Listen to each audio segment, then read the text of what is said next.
Hello everyone. World Stroke Day is observed on October 29th of every year. On this occasion, this is a short video for raising awareness about stroke. Stroke is one of the leading cause of death and disability worldwide. It has already reached epidemic proportions.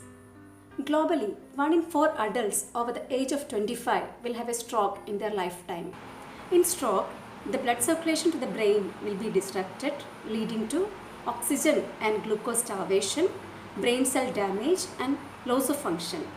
1.9 million neurons may die every minute. So, immediate medical treatment is very important to save the life of the person or to limit the disabilities. Depending on extent or location of damage, the severity of stroke may vary from minor to fatal. There may be weakness of one side of the body, coordination or balance problem, speech or vision problem. So, stroke rehabilitation also is very important to be done along with the medical management for a stroke victim to achieve maximum functional recovery. There is another problem called transient ischemic attack or mini stroke. The symptoms are similar to stroke, but the symptoms may resolve within hours or minutes, and it never lasts for more than 24 hours. It may be a warning sign of a future stroke. So, immediate medical attention and preventive treatment for preventing a future stroke is required. Depending upon the causes, stroke can be classified into ischemic or hemorrhagic. 80% of the stroke is due to ischemia. That is because of obstruction of blood circulation caused by thrombus or emboli, out of which 50% is thrombotic stroke and 30% is embolic stroke. In hemorrhagic stroke, there will be rupture of weakened blood vessels, usually because of aneurysm, arteriovenous malformation or high BP, out of which 15% is because of intracranial hemorrhage, that is bleeding inside the brain, and 5% is because of subarachnoid hemorrhage, that is bleeding in the space between the brain tissue and covering of the brain. That's all about the stroke and its classification. Next, we will see the pathophysiology of stroke.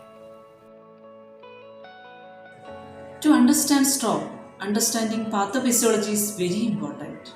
We know that blood vessels are the main pathways through which oxygen and nutrients reach all tissues of our body. Disruption of blood flow by any of intrinsic process will lead to disruption of oxygen and nutrients to the receiving tissue. Let's see how this disruption occurs. First one is ischemic stroke. It occurs when a blood clot blocks or narrows an artery leading to the brain. A blood clot often forms in arteries damaged by the buildup of plaques. There are two types of ischemic stroke, embolic and thrombotic. Ischemic stroke is the most common type of stroke. It can occur in the carotid arteries. Next one is hemorrhagic stroke. It is caused by a weakened vessel that ruptures and bleeds into the surrounding brain. This blood accumulates and compresses the surrounding brain tissues. It is of two types. One is intracranial hemorrhage, second one is subarachnoid hemorrhage. Along with pathophysiology, recognition of stroke is very important. In general, the best way to tell if someone having a stroke is to use the acronym FAST. What is FAST? F stands for facial drooping. A stands for arm weakness. S stands for speech difficulty. T, time to call your doctor. Stroke symptoms may not be same for men and women. Men and women share a common set of stroke symptoms, but women also can experience more subtle warning signs. Signs of stroke could be weakness of one side of the body, numbness of face, numbness and tingling sensation all over the body, severe headache, loss of vision, and change in gait. If you feel someone having a stroke, ask them to smile, raise one arm, and ask them to speak a short sentence. So, these were the recognition criteria and pathophysiology of stroke. Next, we will see the treatment and prevention of stroke. Thank you. Hello. When we discuss about stroke, It is very important to understand preventive measures and treatment criteria of the stroke. Before you croak, prevent the stroke. And because this is an awareness video, so I'm not going to any detailed parts of rehabilitation, but for sure I'll share something which will be very helpful for you to understand the preventive measures of the stroke and whatever treatment plans or the rehabilitation options you have. Here I will provide a list of self-care measures that people can take to avoid risk of stroke. First one, you have to maintain your blood pressure below 140 to 90 mm of Hg. For this, you should have to avoid your junk food or increased salt intake or saturated fat.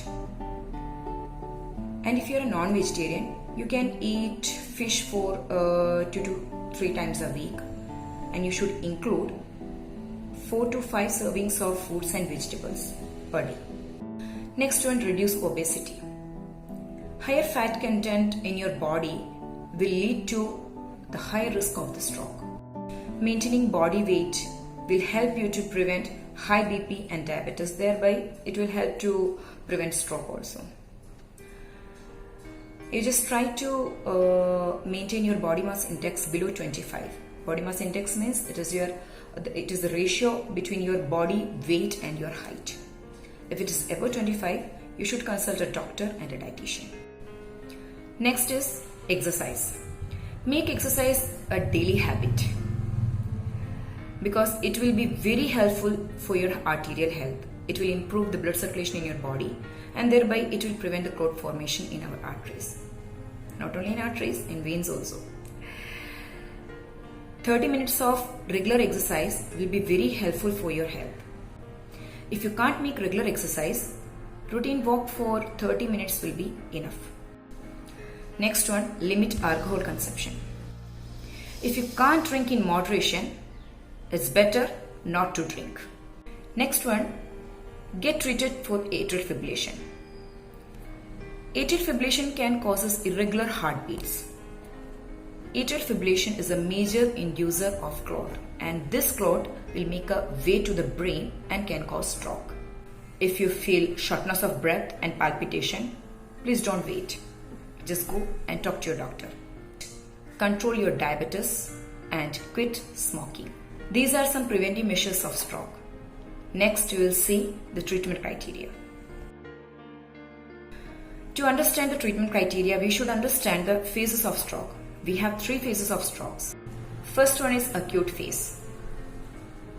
This phase will last up to the 2 weeks after onset of stroke. In this phase, low intensity rehab can be started as soon as possible within 48 hours after the onset of stroke.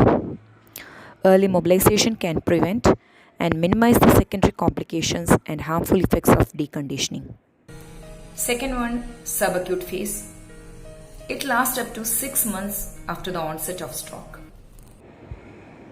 In this phase, patient with moderate or severe residual impairment or functional limitations may benefit from intensive inpatient rehabilitation care by a team approach of rehabilitation specialists. Last one is chronic phase. It can begin from months to years after the onset of stroke, and it may continue for the remaining life of person.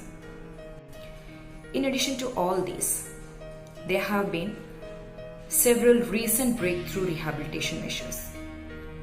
We'll share all those.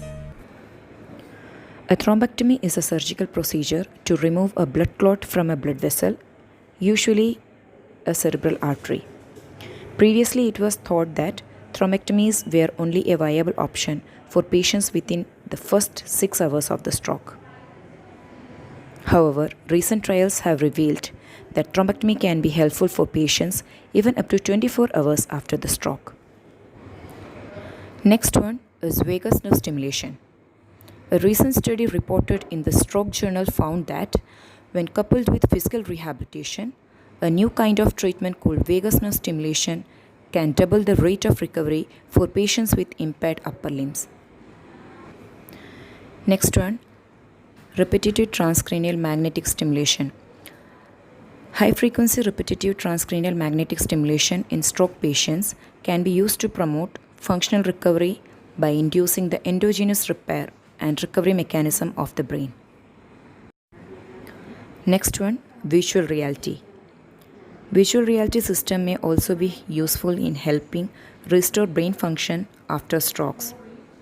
It's also a cost-effective way of continuing rehabilitative treatment in their own home. Next one, umbilical cord infusion. Umbilical cord blood is both safe and helpful in the treatment of ischemic stroke. So, these are some important factors that we wanted to share. To understand what is stroke, to understand how to recognize it, and to gain treatment without time lapse is very, very important.